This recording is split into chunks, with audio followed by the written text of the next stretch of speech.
It's great to be back here today. I'm sure all of you are quite happy now that the lockdown is over and you all can come out from the confines of the four walls of your house. No doubt we all knew that once the lockdown is over, we will be able to come out, and the lockdown was conducted for a proper, valid reason. But the walls which we are going to speak about today are not these walls of brick, stone, and cement, of which our houses are made of. And these walls which our houses are made of, whether they are brick, stone, or cement, are easy to demolish. But the walls which the poet D S Dadhalkar, the Maharashtrian poet, has spoken about are walls which cannot be demolished. They are so tough and hardened.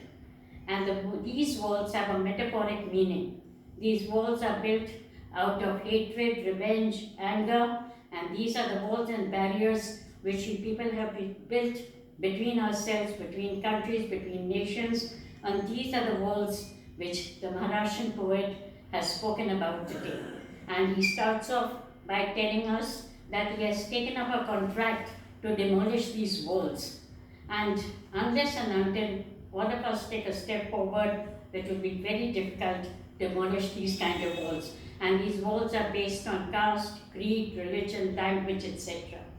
On inquiring, I found out the walls themselves. And what are these walls? Who has built these walls? These walls have been built by our forefathers, ancestors, grandfathers. It's not that they are very recently built, and still people are confined to these walls.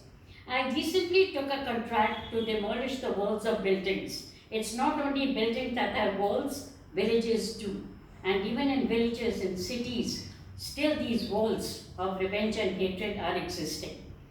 It's not only buildings that have walls, villages do too. And we've heard of world wars fought for the walls of nations. And even world wars have been fought to retain these nations.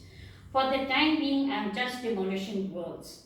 And now he has taken up the responsibility to demolish these walls, which are so tough and so hardened. I don't know how many generations have gone by, and he wonders why people, after so many years, and even in the 21st century, even though they pretend to be very modern in their thoughts, they still are confined to these walls of hatred. And they feel very safe and secure within these confines.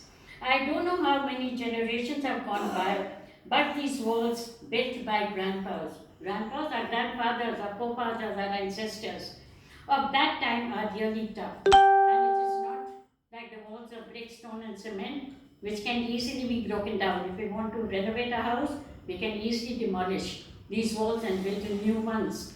But these walls are not to be broken so easily. They are so tough and hardened. Did they need to be so hardened to protest human beings? And on the name and the reason why these walls have been built, people have conducted revolts and demonstrations and protests. Many people on many occasions raised their hands against them. And no doubt, it is not everyone, but the few handful people who think rationally, who think wisely, have raised their voices against these walls. But they have only got their hands bloodied. They have got destroyed.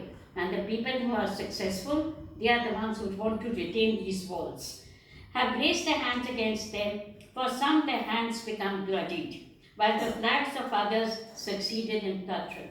And those who have succeeded have their flags fluttering high.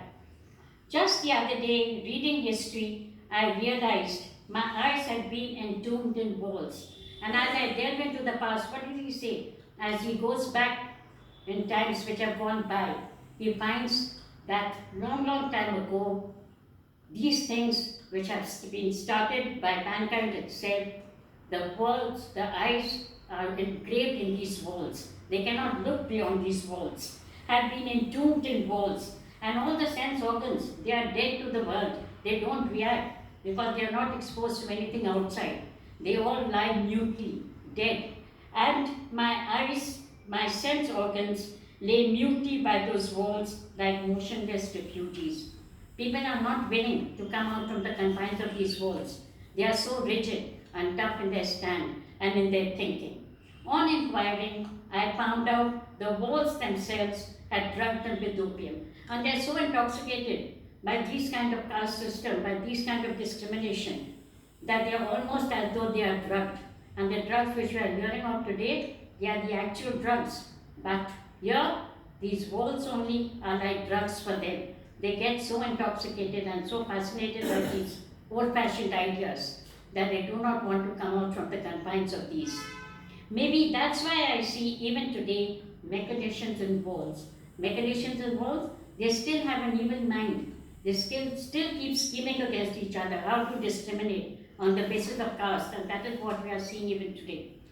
And they are slaves of the age, and that we have become slaves to modern technology. These people have become slaves to this kind of caste system, to these kind of discriminations.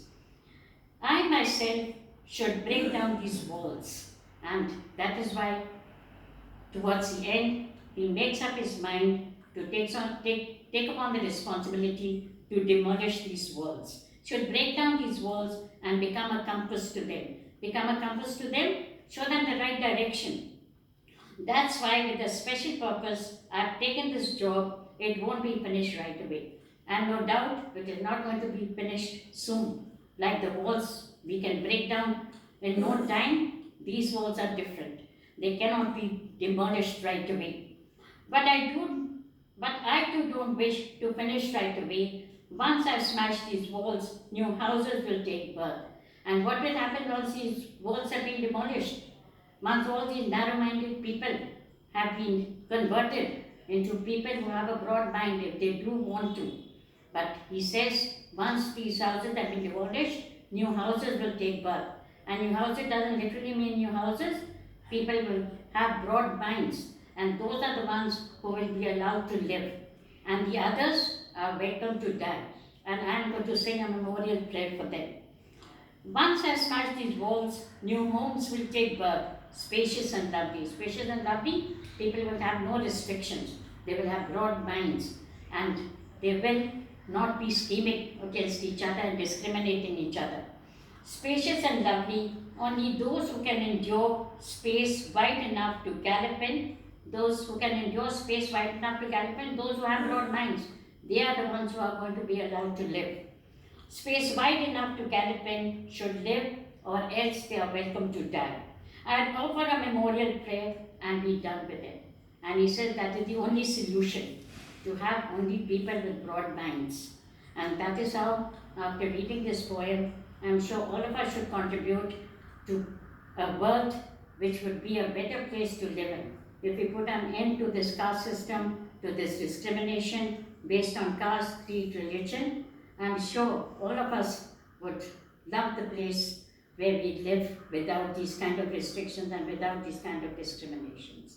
So let us hope that in the future we will also follow the poet's footsteps and make a contribution to live in a better world without these kind of evil systems. So thank you so much for watching. Till next time, again, we will come again with another poem, with a thought-provoking poem. Thank you so much.